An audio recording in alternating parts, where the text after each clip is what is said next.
Com o agente da CP0 distraindo Luffy com seu ataque de poderes contra Kaido, o capitão leva a pior tomando o golpe do Imperador em cheio em seu corpo, perdendo completamente a forma do Gear 4. Quando Kaido já estava desolado em busca de uma nova batalha, o despertar do Deus do Sol promete dar as novas cores a essa batalha, que ficará para a história de One Piece.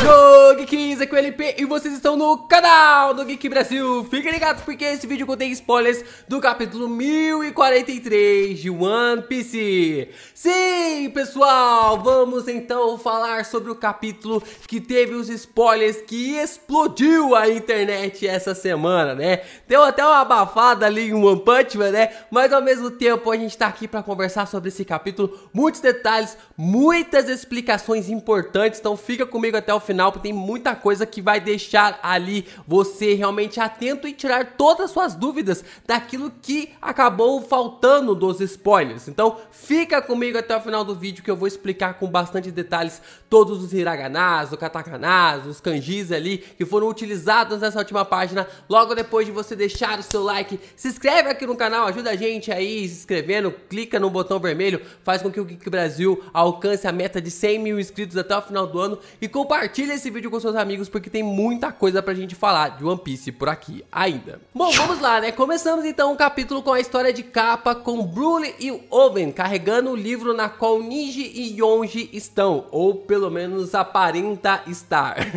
Ou pelo menos eles aparentam estarem ali. Eles estão passando pelo cenário onde o bolo ali do casamento da Pudding e também ali do Sanji acabou desabando em Roll Cake e na qual o Luffy acabou explodindo todas as coisas nessa saga. Eles chegam ali em Roll Cake e parece que a irmã de Oven está gesticulando alguma coisa, ou já está gesticulando para alguma coisa, mas nós não sabemos do que se trata. Provavelmente o Oda vai revelar para nós somente no capítulo 1044. Bom, então o capítulo começa definitivamente da mesma forma que o anterior terminou, com Luffy tomando o golpe do Kaido em cheio e sua cara de tristeza ali, a cara de tristeza do Kaido lhe corroendo por dentro. Kaido esmaga Luffy com seu Karabô, enquanto mesmo apaga na hora com os olhos em branco, completamente em nocaute. Luffy gospe sangue, Kaido então para o golpe e o agente da CP0 abaixa apenas a cabeça, sabendo da merda que tinha feito. Um outro membro da CP0 sente que o plano deu certo, mas também ele acaba pressentindo o fim daquele que parou a luta entre Kaido e também ali o Luffy. Kaido então analisa se Luffy vai conseguir se levantar, mas a única coisa que o capitão consegue fazer inconscientemente é abrir sua boca e o ar de todo o seu corpo se escapar ali para que o seu corpo pudesse esvaziar tudo aquilo de ar. Luffy é mandado para longe como se fosse uma bexiga, perdendo ali o ar, enquanto Kaido apenas olha de uma forma triste para ver o seu oponente como ele perdeu daquela forma, como ele havia perdido daquela forma. Vemos então um quadro do Momo em choque, dizendo que não consegue mais sentir a voz do Luffy, e aquela é a voz de todas as coisas, na qual ele estava sentindo ali a presença do Luffy ainda perto de si, só que agora ele não está conseguindo sentir mais. Mas então o Luffy não sai voando para longe, muito pelo contrário, ele cai ali perto do Kaido completamente esvaziado. Mesmo ali na sua forma híbrida, ainda ali o Kaido está indignado ao ver como aquela luta terminou. E ali o Imperador então meio que com um olhar de tristeza, na qual a gente consegue ver o narrador dizendo para nós que a batalha no telhado do Domo da Caveira tem o seu vencedor e é Kaido, o Rei das Feras. O capitão está no chão apagado pela terceira vez, completamente nocauteado. Kaido então só pergunta pro membro ali da CP0 se ele sabia o que estava fazendo. O mesmo abaixa a cabeça, não respondendo nada ali para o Kaido, enquanto o mesmo acaba erguendo o seu Karabô. Na forma híbrida mesmo, Kaido desce o porrete pra cima do personagem e o mangá não mostra, mas o golpe deve ter sido fatal ali para o personagem, que provavelmente não vai sobreviver para contar a história. E aí, né, que mais uma vez o Oda coloca ali de uma situação bem peculiar de não desenvolver um pouquinho esse personagem que a gente queria tanto saber quem era ele, quem era esse ser misterioso, e pelo jeito a gente nunca vai ficar sabendo porque o Kaido literalmente macetou ali o bichinho. Porque quando ele dá a porrada, cara, ele destrói praticamente todo o cenário ali do domo. Basicamente ali todo o domo acaba despencando de uma forma ali bem complicada, causando até mesmo estrago para quem estava ali embaixo. Os lutadores na parte inferior do domo na cabeça que estão caindo devido ao golpe do Kaido. Enquanto o agente da CP0 que ficou para trás faz uma cara de alívio de não ter recebido aquelas ordens, e vemos então o Kawamatsu observando os destroços caindo, né? A gente vê ali duas áreas diferentes, né? Esse agente da CP0 meio observando, assustado ali que o Kaido acabou meio que amassando o seu chefe, só que ao mesmo tempo a gente consegue ver ali ele meio com alívio de que, cara, ainda bem que não fui eu que recebi essa ordem. E do outro lado a gente tem o Kawamatsu realmente tentando entender sobre o que estava acontecendo, e aí eles começam a observar ali sobre os samurais do lado dele, alertando sobre o teto estar desabando,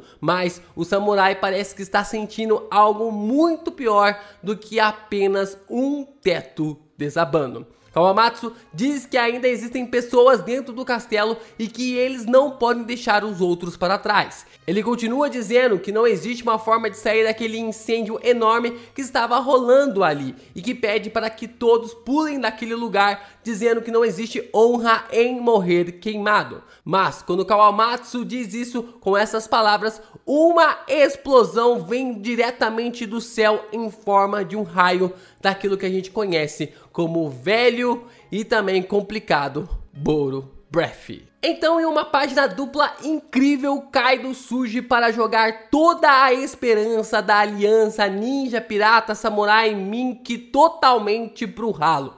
Os subordinados do Kaido chamam ele de mestre, enquanto escutam o que o imperador tem a dizer, que é ver ali ele invadindo o castelo. Kaido então pergunta cadê aqueles que estão no castelo para ajudar Momonosuke a tomar ali o ano de volta. Kaido então continua dizendo para falar para o Momo declarar sua rendição imediatamente. Aquela guerra acabou porque Luffy do Chapéu de Palha está morto. Essas são as palavras do Kaido afirmando de que o Luffy está morto. O imperador, mesmo depois de enfrentar 1 zilhão de pessoas, ainda declara que quem ainda quiser lhe enfrentar pode seguir em frente porque ele vai estar de peito aberto para aceitar novos desafios. Então os subordinados do Kaido começam a ecoar por todo o castelo, dizendo ali que o imperador obteve a vitória completa sobre o Luffy, celebrando assim essa vitória. Enquanto os samurais não conseguem acreditar que o capitão, que o Mugiwara, está morto. Lau também consegue sentir que a voz de todas as coisas do Luffy também desapareceu, o que lhe deixa preocupado. Kid fala que teve um sonho rapidamente na qual desapareceu, alegando ali através da derrota do Luffy. Lau então diz que infelizmente essa é a realidade e que não há nada mais que eles possam fazer. Chopper chora horrores ao ouvir que seu capitão pode estar morto, dizendo que Luffy foi nocauteado.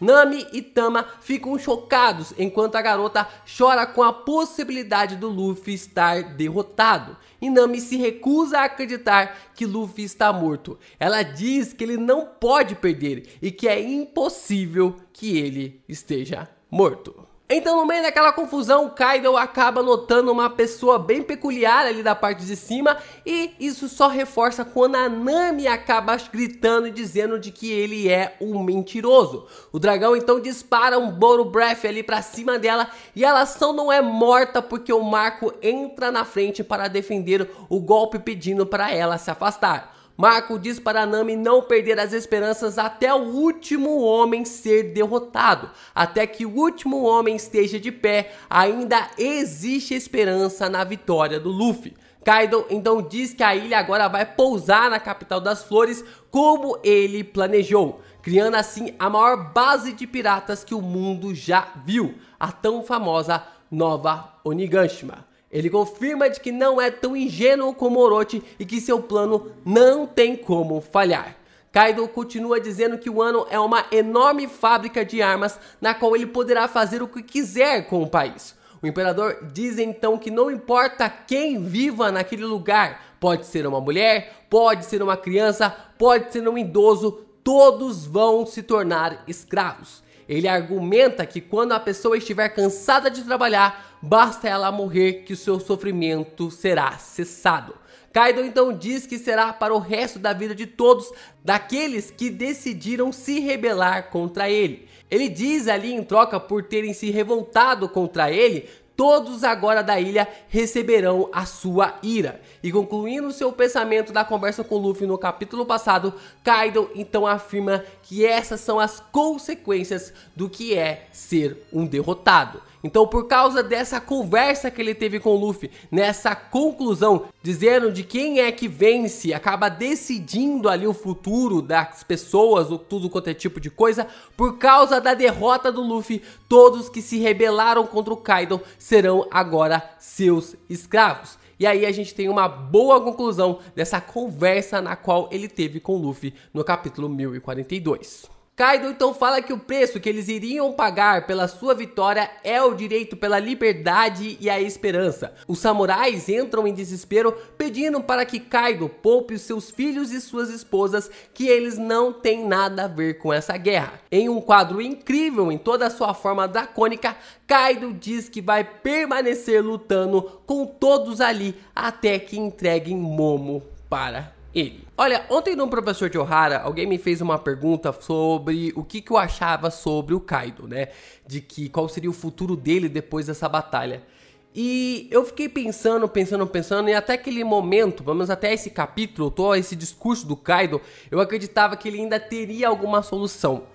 Mas depois desse discurso do Kaido, eu acho que não. Eu acho que realmente o Kaido precisa ser morto. Não tem como parar esse cara. Ele é uma besta implacável. Mesmo ali o Luffy quebrando ele ali no sentido de, na forma pensativa, né? Quebrando ele ali através dos argumentos, né? Argumento. A mão esquerda e a mão direita do capitão. Mesmo isso, eu acho que o Kaido ainda vai se levantar, vai se voltar e vai causar um problemão. E esses pensamentos do Kaido de fazer com que as pessoas se tornem escravas por causa das decisões de outras pessoas, eu acho muito complicado. E isso, pra mim, pode ter realmente sido a última pá na cova do Kaido. De que no final dessa saga, no final dessa guerra, alguma coisa pode acontecer quando o Kaido estiver muito fragilizado, que pode levar ele dessa para melhor ou dessa para pior, depende do ponto de vista. Os subordinados do Kaido começam a se movimentar no campo de batalha em busca da cabeça do Kid e do Law. Eles dizem ali que Kid e Law já estão mortos, por isso vão conseguir arrancar suas cabeças, e alegam que mesmo eles tendo derrotados ali a Big Mom, Kaido ainda é a última pedra daquela guerra. Quando os golpes ali acertariam Kid e Law em cheios, dois subordinados dos capitães entram na frente para defendê-los. Jean Bart e também mais um do grupo do Kid entram em cena para lutar pelos seus capitães. Nekomamushi então aparece indo em direção ao palco principal com o Carrot, dizendo que aquilo que eles ouviram era uma péssima notícia. No subterrâneo, os samurais presos no local estão ficando cercados pelo fogo que está colocando eles em um beco sem saída, de que existe fogo para todo lado e não tem como mais para onde escapar. Voltamos pro Kid e pro Law, que se levantam para a luta mais uma vez ali arrebentados. E Law segura sua espada como pode e Kid ali tenta formar alguma mão de ferro de um estado deplorável com o seu magnetismo. Então temos uma das cenas mais interessantes do capítulo, que é a conversa do Kid e do Law, né? Mesmo assim, o Kid todo arrebentado, todo acabado, a questão desse capítulo é sobre não se render, né? De você ficar em pé. E até mesmo ali o Kid fala para o Law que a gente vai lutar, eu vou lutar. Então, mesmo que ficar ali para se render ou morrer na mão do Kaido, não é algo que eu estou disposto a negociar. Então, essas conversas do Kid com o Law ali, ela é bem interessante para a gente começar a entender aquilo que o Oda iria aplicar juntamente com a conversa da Yamato com o Momo lá na frente do capítulo, para mostrar que mesmo com esse nível de coisa, mesmo com essa situação na qual eles estão se metendo, nesse nível na qual eles já chegaram, se render é algo que não tem condições. Então é por isso que até mesmo Kid fala para o Law de que a morte é algo na qual é mais fácil eles realmente terem esse negócio do que ter ali a própria rendição, de se tornar um escravo ali do Kaido, de ter toda essa desgraça acontecendo e ter todas essas modificações no mundo ali de Wano, na qual eles lutaram, estariam morrendo na praia. Somos então levados diretamente onde Momo e Yamato estão em uma discussão entre os dois acaba começando.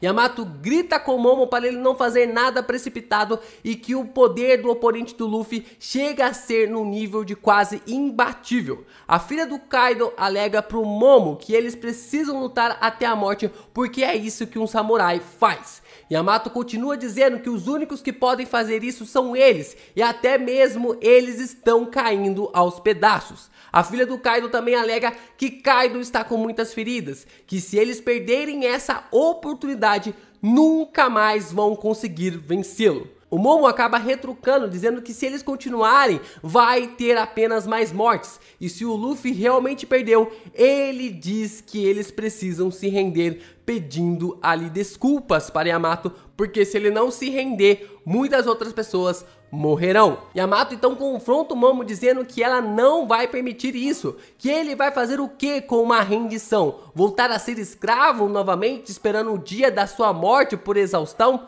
Ela afirma que a rendição nem sempre salva as vidas, e Momo não consegue retrucar a fala da Yamato, que já engole ali o personagem novamente com outras palavras. Yamato passa por cima do Momo, dizendo que essa batalha não é apenas uma simples vingança, mas sim a espinha dorsal dos 20 anos que o Wano esteve em guerra, já que os senhores de Hato e também outras províncias nunca se renderam. Durante esses 20 anos que se passaram, um Wano esteve em guerra ali com Orochi, se rebelando e se rebelando, com rebeliões atrás de rebeliões, e agora numa das primeiras ou uma das últimas dificuldades, o Momo quer se entregar e não tem como tirar a razão da Yamato. Yamato então termina o seu discurso dizendo que se o Momo decidir desistir agora, todos vão morrer juntos. Os dois se encaram, o olhar sereno da Yamato repreende o Momo, um olhar que viu o Wano ruir de dentro para fora, enquanto o filho do Oden não viu o sofrimento do seu povo ali nos últimos 20 anos.